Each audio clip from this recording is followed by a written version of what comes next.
You're listening to the Road to Wisdom podcast, weaving stories told by wonderful minds about all things motherhood, health, intimacy, politics, nature, and everything in between. Join us on an adventure discovering unique experiences that we can learn from to enhance the ways in which we live. We are your hosts, Chloe and Kashia. Hello, everyone. Welcome to the Road to Wisdom podcast. We get to speak to Michelle Palasia today. And I don't know if you guys know Michelle, but if you do, we're going to be talking about birth. Today we are talking about birth.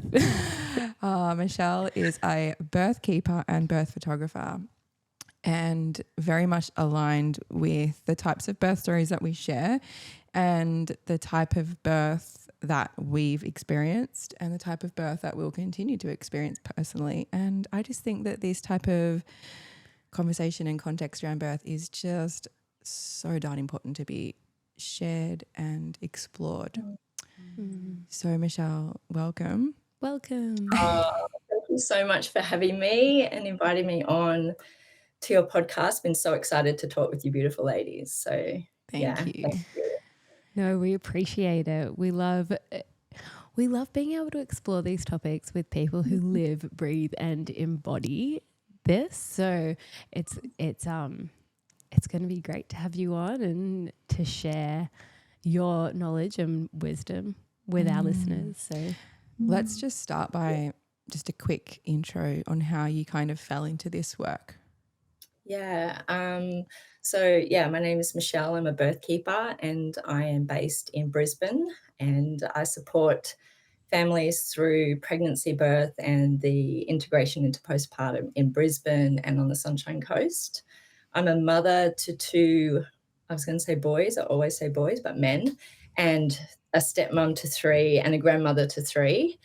I was originally a birth photographer, so about 7, maybe 8 years ago, and I stepped into a doula role because I found myself, I would deliver the album of photos to these beautiful families, and then I was constantly wondering how they were going, were they being supported, how were they feeling? And then I discovered the role of a doula because I always thought it was just a midwife or nothing. There was nothing in between. And becoming a midwife just didn't sit with me. I didn't feel called to do that, and I now know why. But I studied and did a course to become a doula, and I did that. And then, so I was supporting births in hospital, mainly hospital, and then I photographed my first home birth, and it was just the difference was amazing. And I'll never forget the midwives that were at that home birth. They are definitely the unicorn midwives, traditional midwives, because I then went on to support more home births. And I just went from that first home birth thinking, this is amazing. This is how all midwives, practice.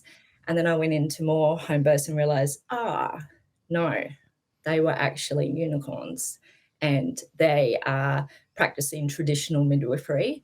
Whereas the midwives that I did work with afterwards, I noticed were bringing a lot of the hospital systemic values into the home.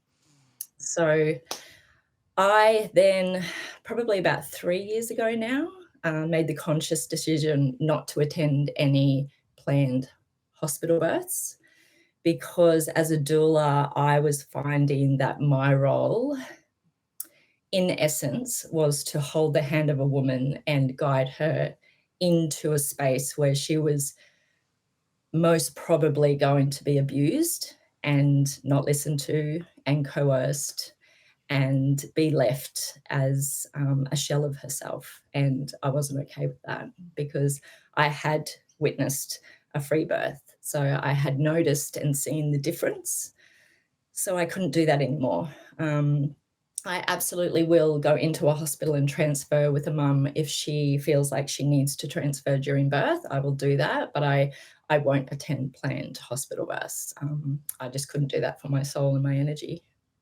Wow. That's so interesting, and I'm really glad that you touched on that, because I have also dabbled in birth photography, and I haven't attended any planned hospital births, but I have been to birth center births, and I still like trying to remove my own biases and prejudice from the like what I feel a birth space is about.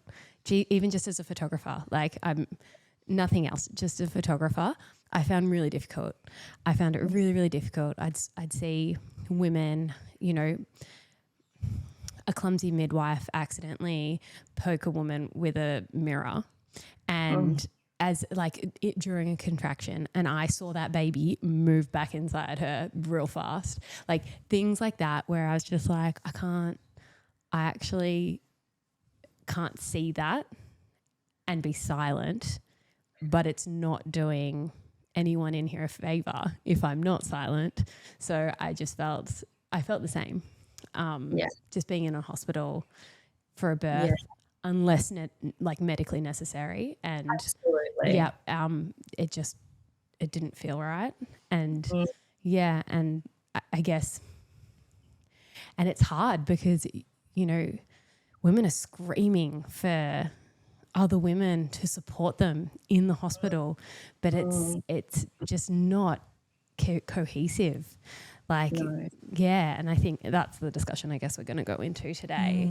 I'd love to just start by asking you what you kind of define or see or did see the differences between those more traditional unicorn midwives, as you call them, versus midwives that were bringing in the kind of medicalized method of delivering. And I'm not going to say delivering too often because I know how you feel about it, Michelle. No one delivers a baby. The mother brings it. I got it. But I'm going to just use it for that one off. Okay. Don't yell at me.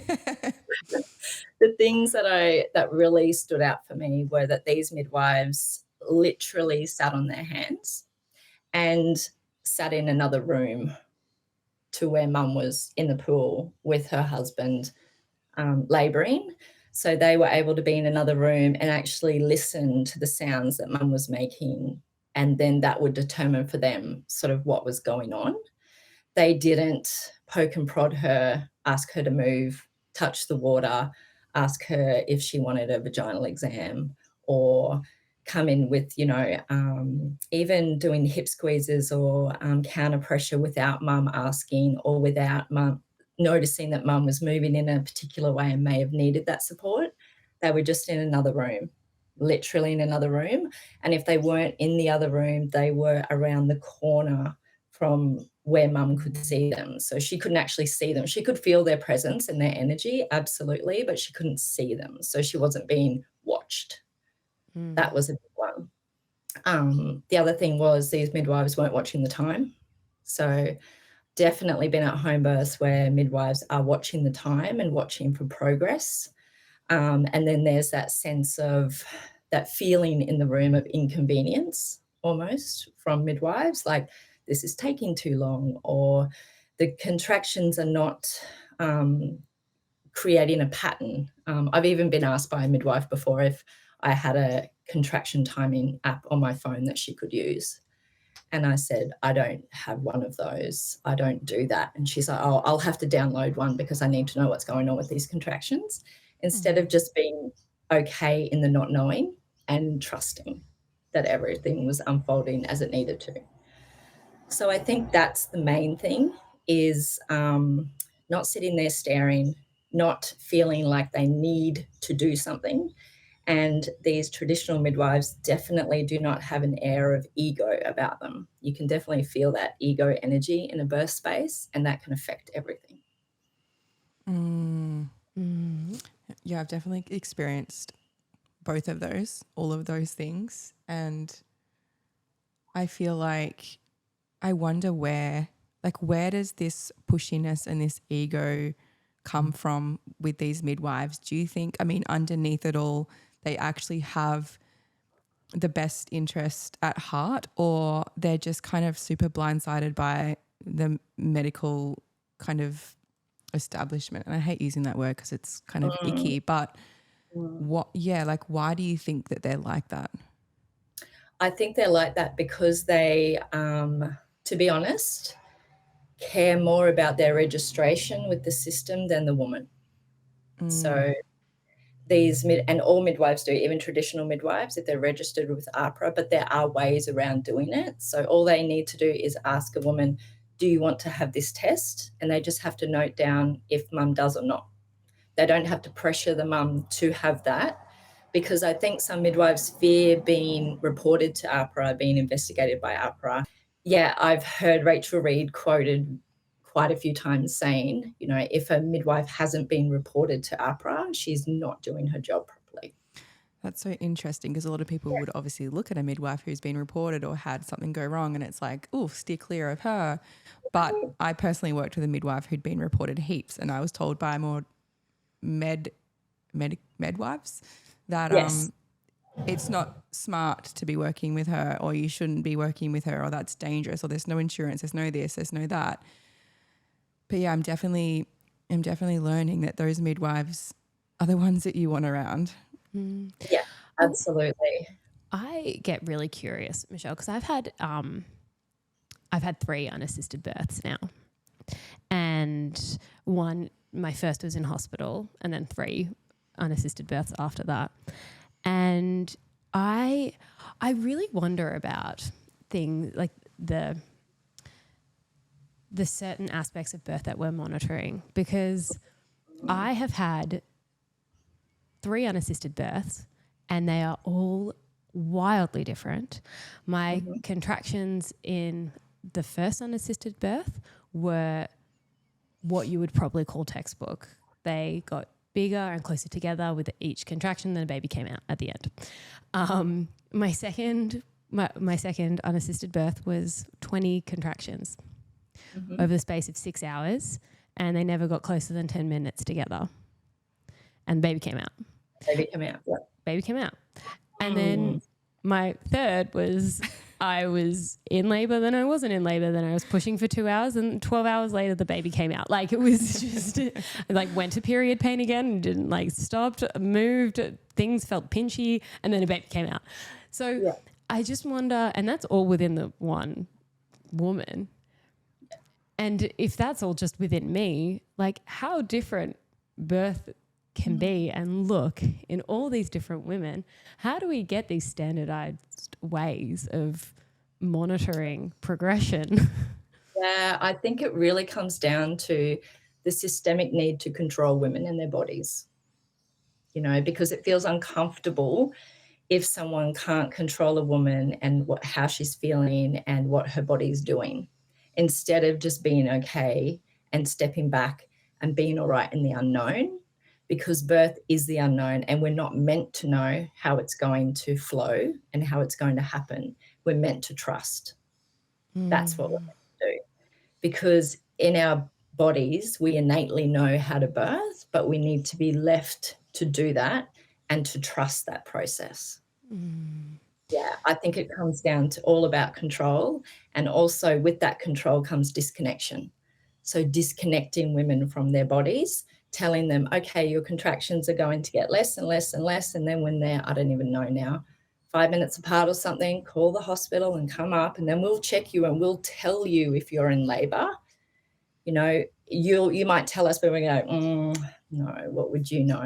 We're going to tell you if you're in labor, kind of thing. So taking everything away from the woman and the trust, and taking back that control from the woman, when really we need to step back and just let her do it and create that safe space for her to do that.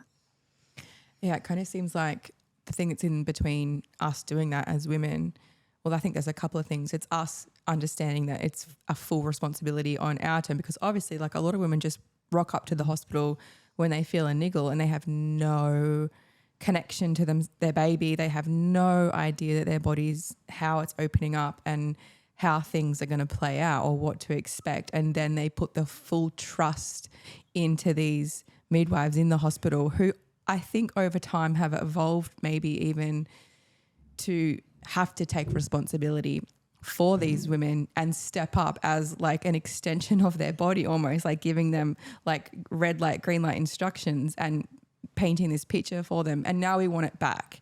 And I feel like there's this pull of I'm taking back the responsibility, but it's met with this ego and this like this resistance from the midwives or non-traditional midwives with the ego of like, well, you're an idiot, you're irresponsible, your baby's going to die. And that I think originates, like that thought process originates from the hospital system. because it's fear. It's rooted by fear. Like midwives don't, I think a good midwife or most midwives still see enough birth to be like, that's just what you're going to do. Like, suck it up, woman, get it done kind of thing. But there's a lot of resistance and non-acceptance of people wanting to birth in full responsibility. And it's fascinating to me. Yeah, it is. And going back to like hospital birth and that disconnection, my sons are 28 and 26, and I can vividly remember, this is a core memory etched into my mind and my body. When I was birthing him 28 years ago, I was told to not be so loud. I was being too loud and I was going to scare the other mums on the ward. And then they so that I could hear it, they shut the door and they said, you need to just be quiet. So I believe at that moment, what happened was they definitely severed like my voice because I followed them. I followed what they said. So they disconnected, even though I allowed it, they disconnected me from my voice. And I believe it was when I moved through menopause. I moved through menopause quite early, in my early 40s, late 30s. I believe then my voice actually returned. So that rite of passage through menopause brought my voice back, but it was taken from me through birth, through one of the most powerful things a woman can do. And I do believe the system knows that it's very powerful. There's a powerful activation that happens during birth for women, and we can't have women feeling powerful. We can't have women walking around feeling powerful because, that's quite dangerous. So taking that from women is what happens. But then when you come around again into your next rite of passage of menopause, my voice returned, and that's actually when I stepped into birth work. That's really fascinating. It's a real cycle for me. Yeah. I'd love to add to that because they may have told you to be quiet, but I remember my first birth when I walked into the hospital and they chucked the monitors on my belly and they're like, oh, you're having contractions. And I was like, really? Am I having contractions? And they're like, yeah, can't you feel it? I'm like, no, can't feel that. And they're like, oh, you're going to be a quiet one, aren't you? I wasn't. Yeah. I can tell you now I absolutely wasn't because it's very much in pre-labor at that stage.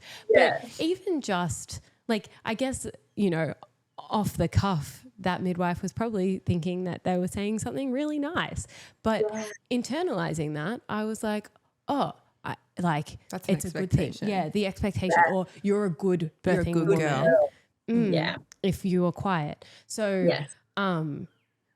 it's the language that is used, and I mean, it's not just in hospitals, it's everywhere. It's in society, it's in your group of friends. Like, it's very, very powerful, especially, and I've said this before, but I'll beat this dead horse. When you're pregnant, you're so bloody vulnerable and you're so open and you're so like you can take in everything everyone says. And it's a time where you shouldn't have to think about being like deflecting all of the comments that come your way. But unfortunately, the world we live in, like as a pregnant woman, you have to be like Teflon. Yeah. And it hasn't changed from when you were birthing to when. Yeah, absolutely. It's definitely gotten worse, I do believe. My hospital births were not anything like what I've seen. Absolutely not. It's definitely gotten worse. And I'm not really a stats person, but looking at the stats, I think we're at 40% cesarean rate, which is atrocious. Absolutely out of this world atrocious. You cannot tell me that 40% of women need a cesarean. That's just not true. It's just absolutely not true. I don't think we need stats or No. any scientific research to say that. I mean, most women that you speak to, they're like, oh yeah, and then this happened and then I needed a C-section, and it's like clearly not necessary. But that it's like the perfect cascade of interventions. Like you just hear it play out over and over again. You're like, we haven't learnt this one yet. I feel like it's super easy to vilify midwives in this current climate, and it used to be obstetrics and now it's both of them. And I do feel like this is where we need to turn the self, like really look at women as ourselves and, you know, encourage and get together with women and kind of have these conversations about, well, actually it's not your midwives or obstetrician's responsibility to bring your baby into this world and, you know, teach you how you're going to do this and how things are going to plan out. Because I know there's also a lot of midwives who work in a system who are very much like midwives, but they're also sick and tired of how the system at larger plays, where they have to fill out all this paperwork. They've got boxes to tick. They've got their thing that they're actually held against, and they have to perform in certain ways. And I think that obviously leans more to, you know, that cascade of intervention and doing things that they don't really necessarily believe in, but they're also doing it. And so I feel like we can really, like vilify the entire birth system in the system. But I'd really love to continue to just shine a light on our responsibility in that, and how, if we're pregnant, we know this, we can hear a million of these stories. We can talk to women who accidentally wound up having a C-section when they didn't want one. But ultimately it's most likely their responsibility and their fault that they walked into that with, even if it's unconscious. And I know that sounds harsh, but how do we, I want to talk to the... Well, it is nuanced. I couldn't, because we also give midwives a little break here, because it's a nuanced topic in the way that, like, I know midwives who are fantastic, but they are still very much held in that system. But to be able to support, you know, say in the home birth program, they've, you know, worked really hard to get this program, and to be able to keep that funding coming and keep being able to support women to be at home, which statistically is proving safer than birthing in a hospital. We, you know, they have to tick these boxes, you know, and there is just that litigation. So they're like held by this to be able to produce this, and it's like it's a really big cycle. So I think that's what I mean. It's like it's something that we need to know that that's most likely going to happen, and empowering mothers and their partners is probably the most successful path to take. Yeah. So prepping for that and understanding fully in that 9 months what is going to happen. So. And I think a lot of the time for a lot of people, they don't even know that it's actually an option to find out that you're pregnant and go about your business and grow your baby and birth your baby at home. Like it's so conditioned to them to bring in a medical person. Like it actually is an option. It's not illegal to birth your baby how you want to birth your baby. You know? So when we're given options, like when people, excuse me, say that they do go to their GP, or they find out, their GP will say, okay, you've got these options, you know, you can go to hospital, and a really good one might say you can find a midwife and birth at home, but none of them will say, or you can do nothing and just continue to grow your baby and birth your baby at home. Like none of them would say that. Whereas that option isn't being talked about in any of the documentaries that I'm witnessing. None of them. You know, they're not saying these are actually your options. And one of them includes doing nothing. You don't have to have a medical provider there. Yeah.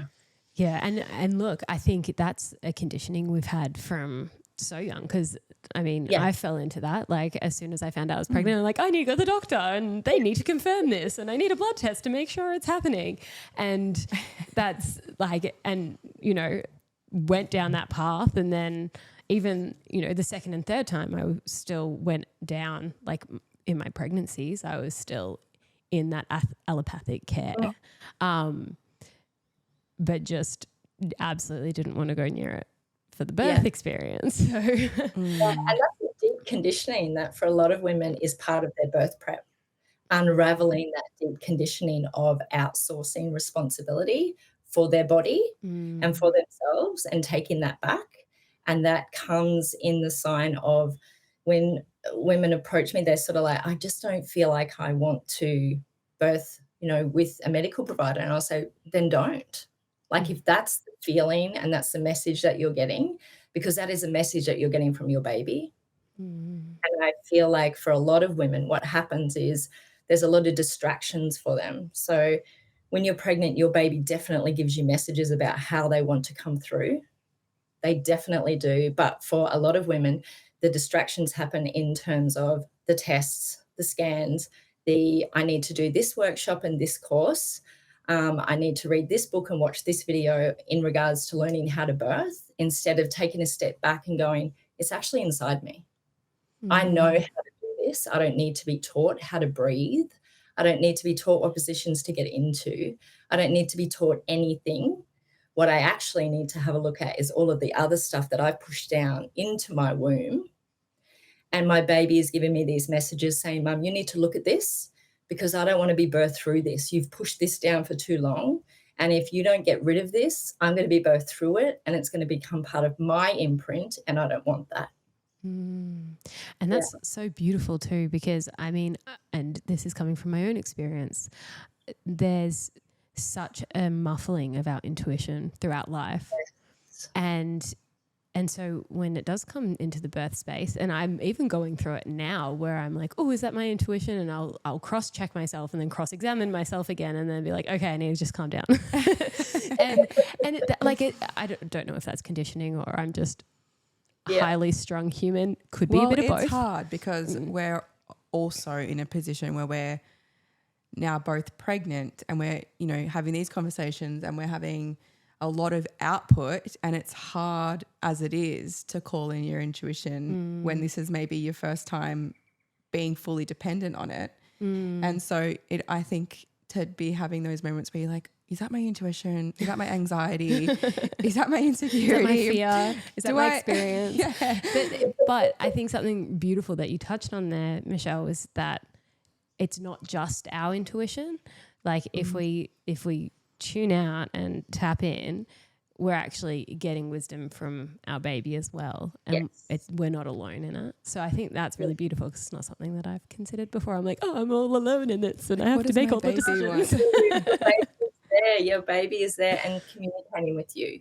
So those distractions that we go through when outsourcing takes us away from baby, and that's the first step of the disconnection, right? Because we're being disconnected from our baby, from our body, from our intuition. Because as you know, your intuition and instincts are heightened during pregnancy to protect you from predators, just like animals, to protect you from predators. So when you get like a red flag or something, that doesn't feel right. That's because it's not right. So that's where you need to have a look and set a boundary and just go, okay, I'm not going there, or I'm not doing that. I'm not talking to that person. But if something comes up for you in terms of something that you may not have even thought about, something through your childhood or mother wounding, sister wounding, father wounding, previous birth trauma, that comes up, that's what needs to be looked at. And that's the birth prep work. And I definitely have some women who are just like, Michelle, I got nothing. Like nothing's coming up for me. I'm like, sweet, just keep going. Like your baby's going to grow. Your baby's going to flick up the things that need to be looked at.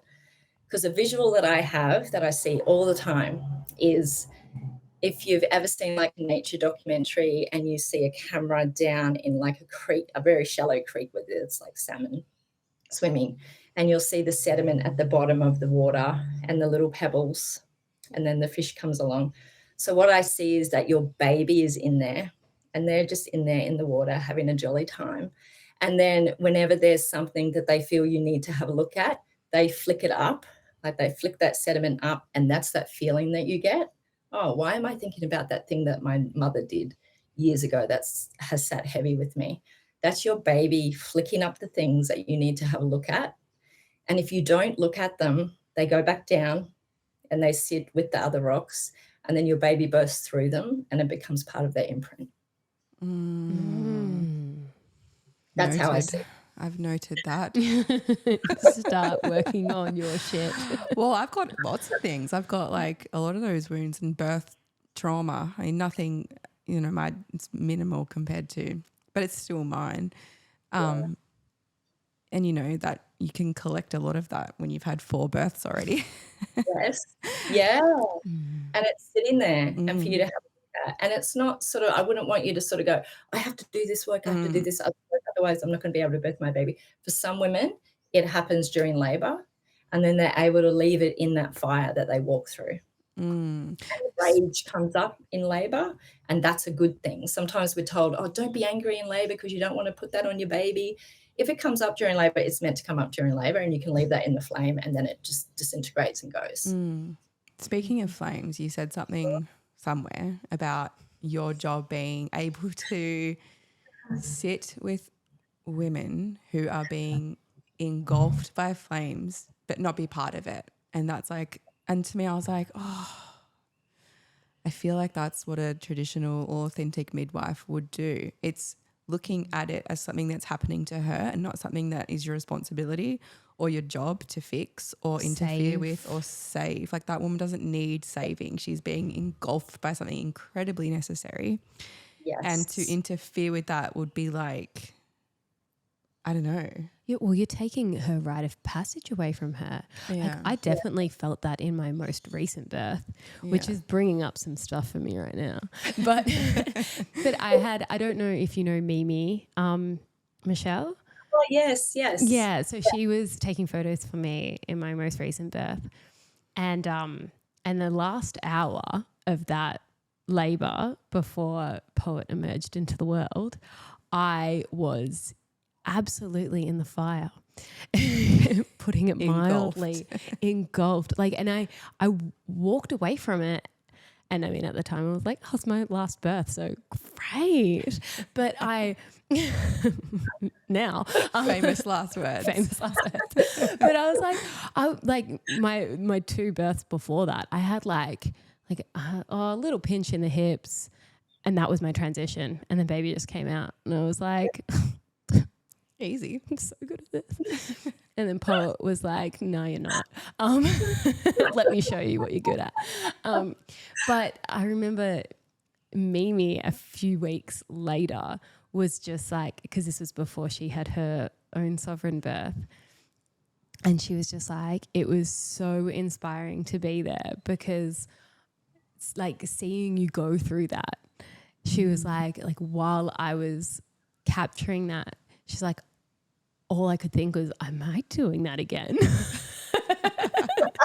And then she's like, and then as soon as you had that baby in your arms, I'm like, fuck yeah, I'm doing that again. Like that is it. Like, because that is it. Like if I was saved, if someone tried to take the pain away or the intensity away or disrupt it in any way, shape or form, I mean, I left that birth with 4 children that I have to mother, and like very often on my own.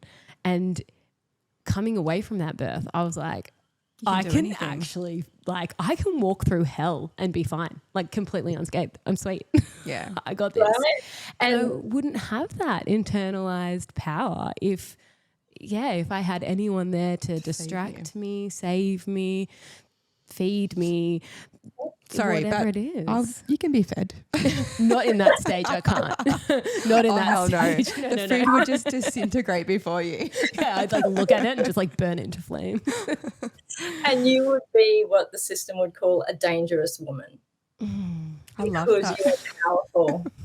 You know what I mean? You felt that power. Yeah. You went through that activation and you're like, yeah, hell yeah, I can do that. I can do anything. Like having these women rise and just feel powerful, how we're meant to feel, because there is that activation. That's how we're meant to feel as women. And it takes nothing away from the masculine. They're both needed in different ways. Takes nothing away from the masculine. But for the feminine to feel powerful, that's dangerous. The system, that's dangerous. And I believe that's why there's a huge disconnection, because they can't have that. As a birth keeper who who has felt like, has labeled that as like your job to just observe and allow and fully trust in birth and the woman to birth. Have you ever, I mean, like, how does your ego go when looking at something and you might see something that's like, oh, like, oh, this could be dangerous, or like, she should transfer or whatever? Like, have you had those moments where you've been pushing and pulling with your ego? Or even just your feeling of intuition? Yeah, maybe a feeling of uncomfortability, not a feeling of, oh, this is dangerous, or feeling like I think we need to transfer. That's never come across my mind because it's always the woman's decision. But definitely some feelings of like,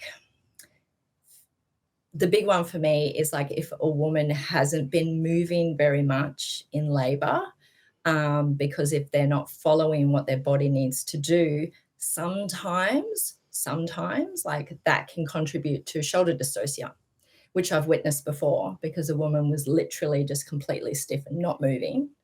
So I have definitely had to check myself before I sort of went to walk in, and I'm like, hang on a second, where's this coming from? Is it me? It's me. Okay. And I actually had to leave the room. I just left the room and took a moment, came back to myself, and she had moved.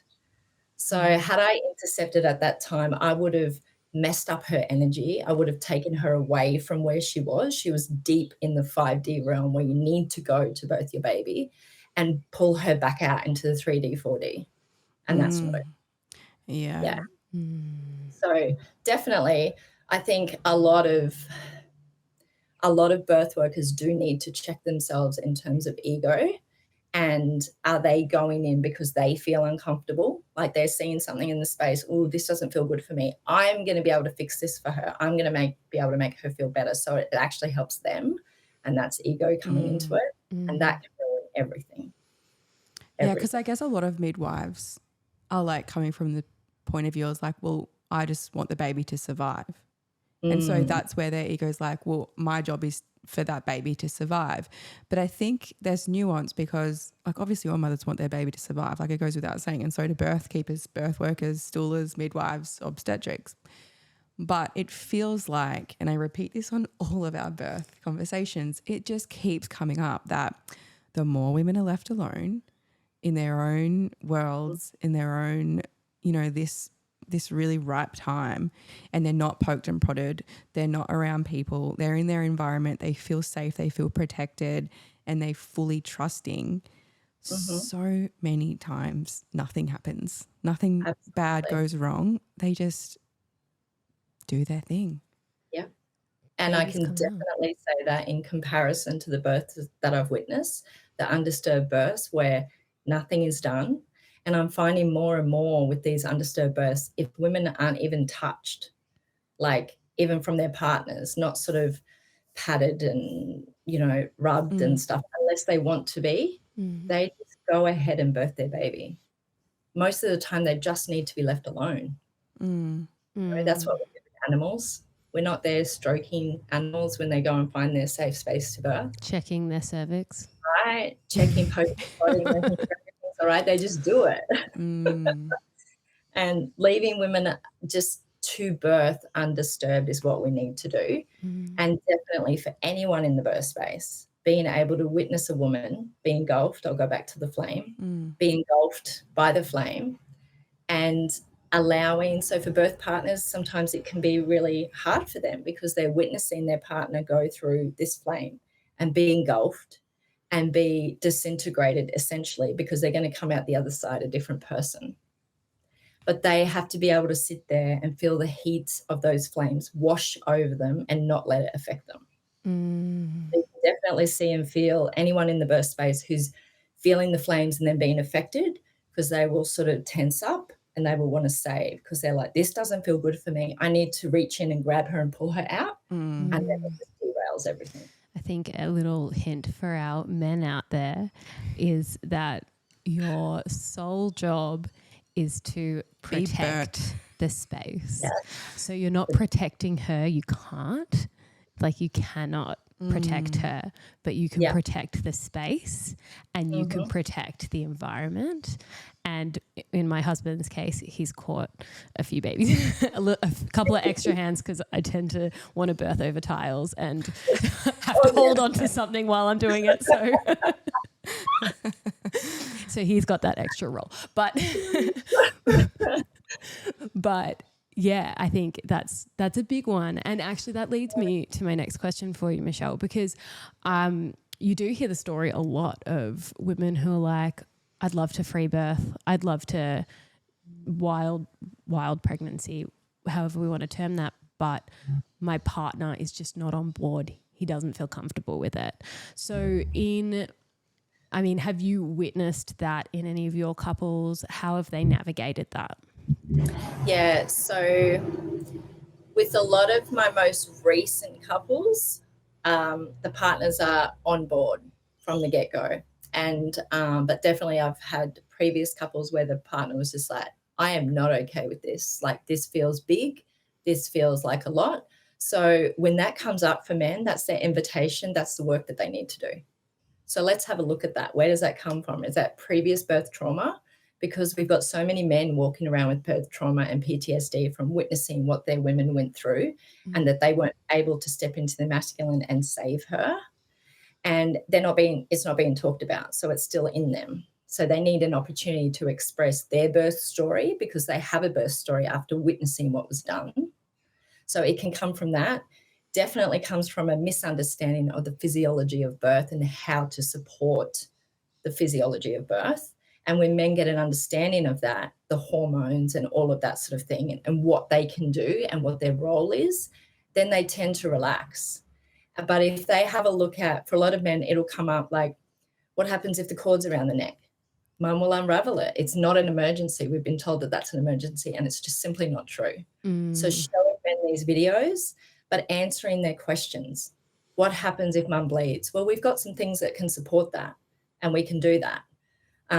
But supporting the physiology of birth helps to, not have extra bleeding, because if you have people poking and prodding you with everything and intercepting the space, that's when all of that stuff happens. Yeah. So I think men need to be given the opportunity to ask their questions, and women need to definitely stand their ground, because I have seen births be derailed because a woman has followed the man's comfortability.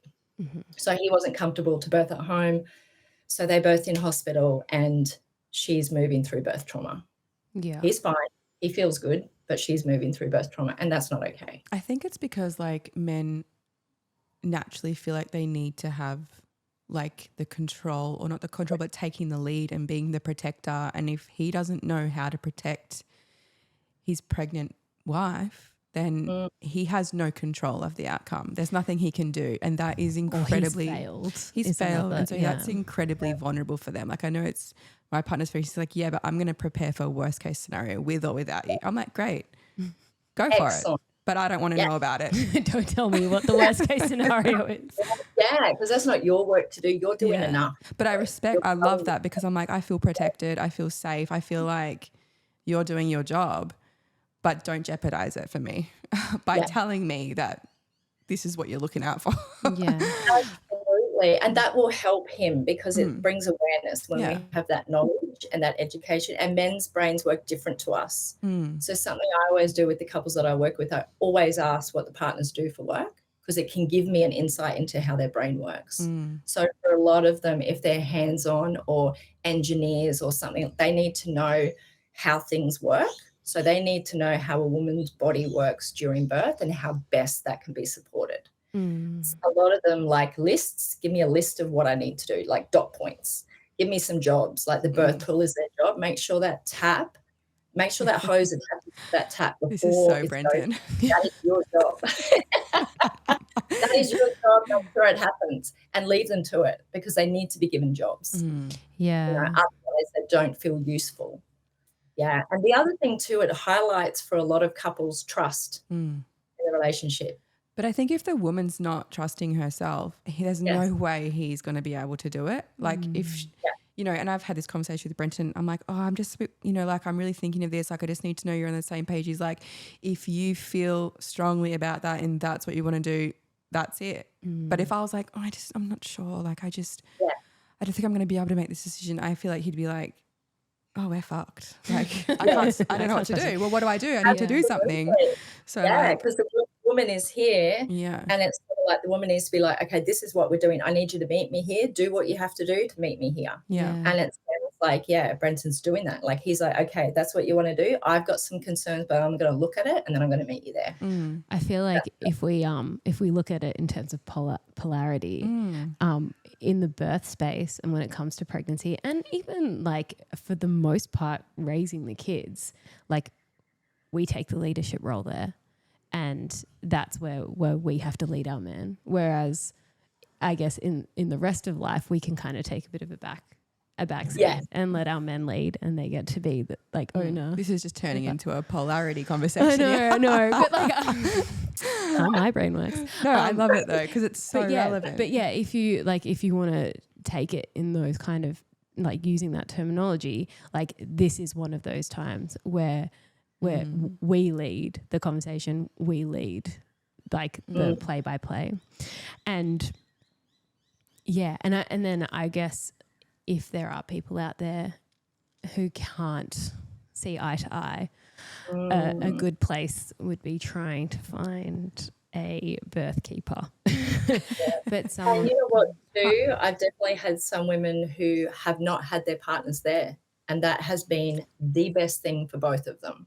So I think a lot of couples, that conversation needs to be had as well, because I think there's a big expectation that men are there.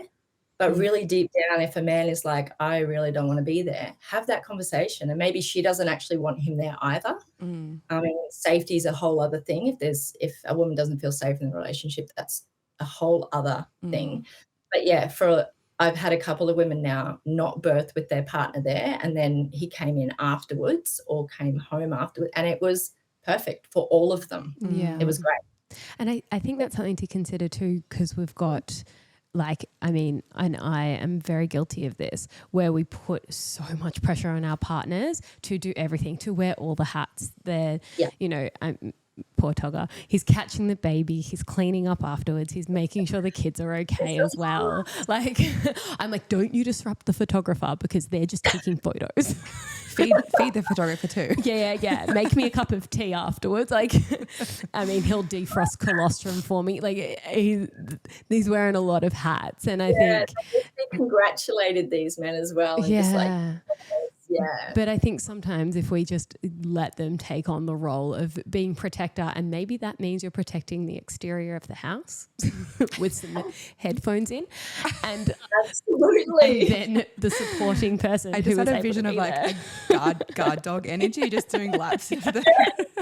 And then the supporting person comes out when the baby's out, and then you get to go back. You know, like, and that is okay too, so long as, I mean, as a couple, you come to that conclusion. But because when you look at it, so birth is ceremony. So you're going into ceremony and your partner's there to protect that space while you're deep in it. So that's what they're doing as well. You know, literally protecting the boundary of the house. And in terms of phones, like if you're going to have a phone, like they're doing all of that. They're stopping anything penetrating your energy. That's their role, to protect that, but not interfere with it. With any absolutely from them. Yeah. Oh, giving the men a lot to think about. Nothing that they don't already, I think, haven't done a good job at so far. Yeah, and Togger calls himself the midwife now. There's actually there's a few dads on our street that have now caught babies, and they just walk around like, can do this, need an obstetrician, I can do that, like, oh, you need help with that birth space down. Oh, that's and they're just these men that are coming through, you know, witnessing undisturbed birth are just so clear. They just walk on a cloud, and they're just in awe of their women, and they're just so, the love between the men and the woman is just enhanced exceptionally, you know, and they can't wait to do it again. Whereas, you know, when I was supporting in hospital, I never once heard that straight away. Can't wait to do that again. But I hear it every single time. Cannot wait to do that again from both of them, because they're just like blown away. This is actually birth. Yeah. Toggle will be like, that's our last one. Because while birth is fantastic, he's like, 5 is lots of children. We're good. We're 5 is fine. Brenton on the other hand, he's like, oh, let's keep going. Even after this one, I'm like, what is wrong with you? But it's wild that these, like, I've had so many of these conversations and it's always the same thing. Like undisturbed home birth, it's pure bliss, joy, transformative, and it never gets old. I've never heard a story where it's been, even some beautiful, Brooke, who we've had on the show, her beautiful free birth ended up in a transfer because there was something that was, there was just something that happened. And if you want to know, you can listen to the episode. But even that story, like, would do it again. Beautiful, absolutely incredible, transformative, and the power that she held. Oh yeah, my God. I was there when she transferred, and it was an onslaught. And I mean, again, listeners, you can go listen to the episode, but her grounded power was just insane. Like, to be in the presence of it, I was like, oh, I bow down to you, goddess. Like, this is unbelievable. But it's wild because these stories and this type of, outcome is constantly censored. Good segue. And and it drives me nuts because, like even another one of our episodes, Layla, she had a twin birth and, she proved herself to a midwife in a hospital and was kind of a bit sassy. It was like, I had a twin birth. No, that was the obstetrician. She's like, oh, now you've seen a twin birth in water. In water and unmedicated or whatever. And she was like, well, I'm going to have to see more than one. And so it's like, it doesn't matter how good it gets. There'll always be this resistant and this like, you can't do that. It's dangerous. It's not good enough. It's, it's just really, really silly of you to put yourself in that position when, all this list of things can go wrong and you're putting yourself in danger and rah. How do we break through this? Like, why is this so censored? I mean, and we've spoken about this, Michelle, before, and you have so beautifully called it out on your Instagram page that there is a major birth sharing platform here, which is brilliant. And I mean, I love birth stories. So I do. All birth stories, I think, are amazing, but also something we can learn from. However, not one sovereign birth in sight. And it is such a disservice to women to be excluding one of the most natural, physiological, momentous occasions any woman can have and only show what happens with within the presence of someone else. Yeah. So I'd love to chat to you about that because I know that you feel quite strongly about this as well. I do. I just firmly believe that if anyone's going to share birth stories, it needs to encapsulate all birth stories, all scenarios of birth, because otherwise those stories are not being heard by women, and then women don't know that it's possible, and then more women are including the system in their births when really they don't need to be, and it absolutely is doing a disservice to women. It's not supporting women at all. And it's just doing such a disservice because the stories are truly powerful. And like I said, these women who are birthing undisturbed very rarely will then go to birth in hospital or have the system as part of their birth. So perhaps that's part of it. I don't know. Dare I say, I don't know if there are any kickbacks happening. I don't know what's going on there, or if there's, for this particular woman, some birth trauma of her own that she hasn't looked at. Is there some fear around birth? And that's why sovereign birth is being labelled as dangerous, because if you are claiming to be on board and supporting women, if you're not supporting them to birth how and where they want to, then you're not supporting women. Well, and it's just withholding information, really vital information, because even, and I've again said this before, but even if you are hell-bent on a hospital birth, there is nothing wrong with knowing that actually women's bodies just push babies out too, without anyone there. And it's and going in with just that amount of confidence, having just seen or heard about a woman who got knocked up, belly grew, baby came out.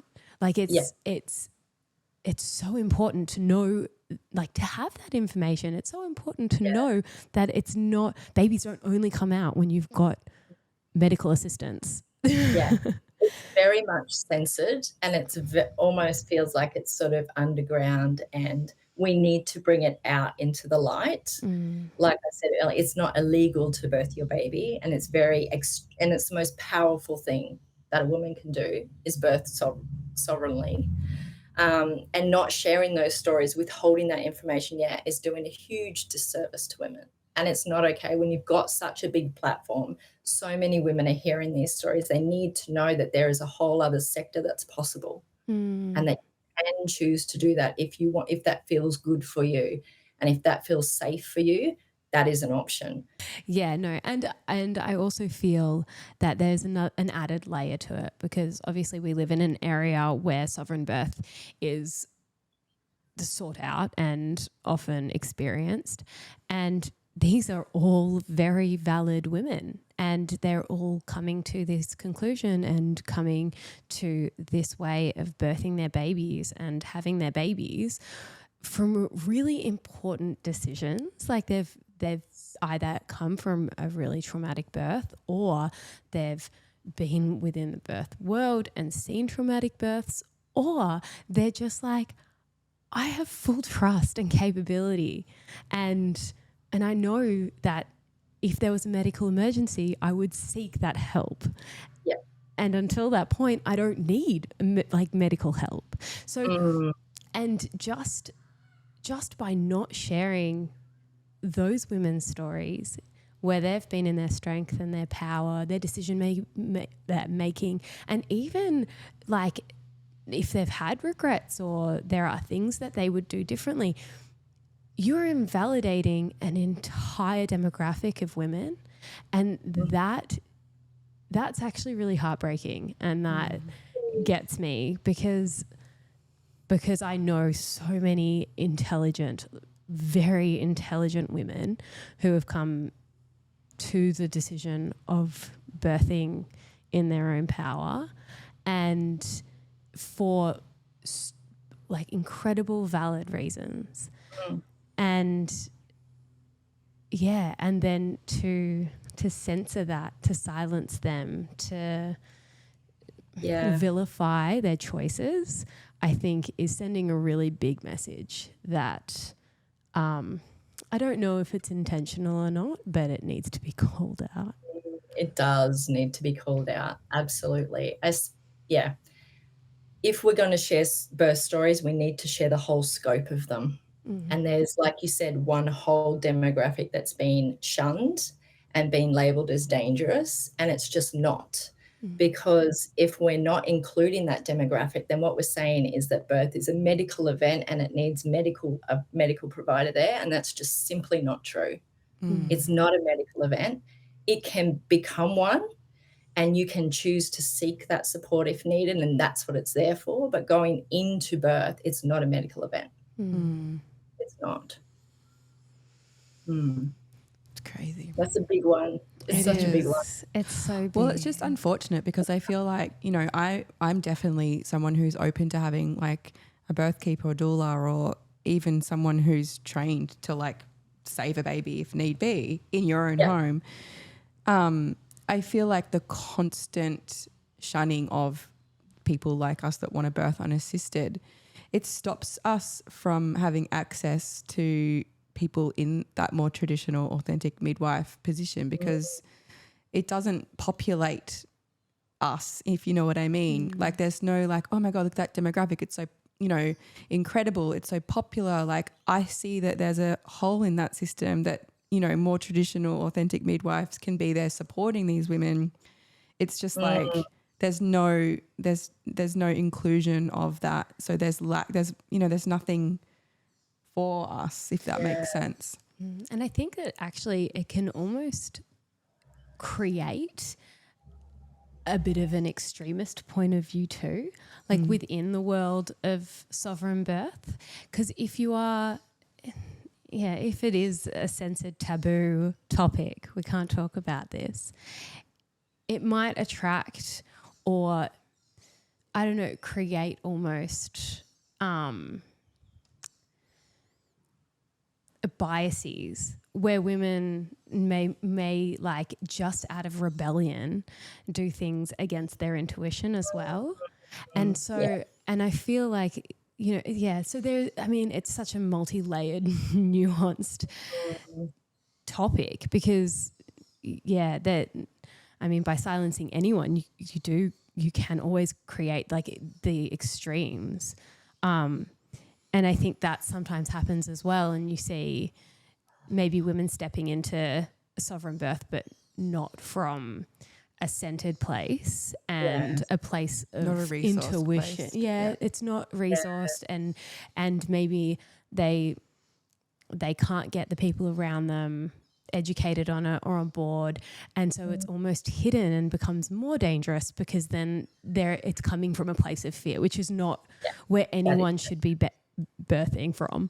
So I think it's really multifaceted. I think that it's something that needs to be considered, but I think shining a light on this dark world of sovereign birth and sharing these sorts of stories, you know, and getting this word out there. Like your podcast is amazing, you know, Road to Wisdom, which is what it's all about, you know, sovereignty, and that includes, and it cannot not include birth.